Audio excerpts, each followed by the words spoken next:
more on what the results mean for Canada, let's bring in former Canadian High Commissioner to the UK, Mel Cappe. Mr. Cappe, efforts to strike a permanent trade deal between both countries hit a roadblock earlier this year, particularly over beef and cheese. How will this Labour victory impact those discussions going forward? Well, let's remember that cheese is our issue.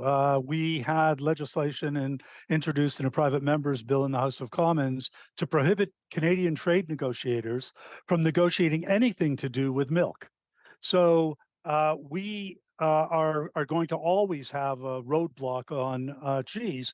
Having said that, trade is more important to the UK than it is to us. We have the Comprehensive Economic and Trade Agreement with the EU, and the European Union has 300 million people, and the 60 million people of the UK need a deal with us more than we need a deal with them. And Keir Starmer will, although he hasn't made trade a major issue in this election, will undoubtedly want to carry on with us and with the EU to find new ways of working. Now, you just alluded to the fact that those trade talks were launched because of Britain's exit from the European Union.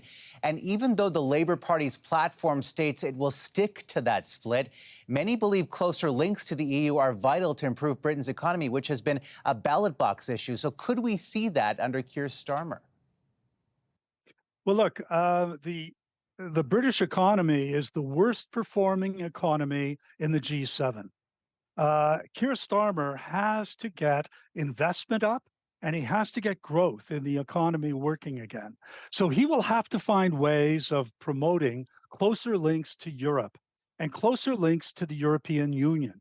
On July 18th, the new prime minister, likely Keir Starmer, will host 47 European heads of government to a meeting in Blenheim Palace.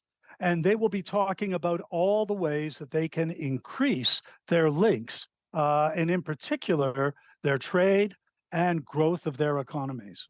All right, Mr. Cappe, appreciate your analysis and your perspective tonight. Thank you.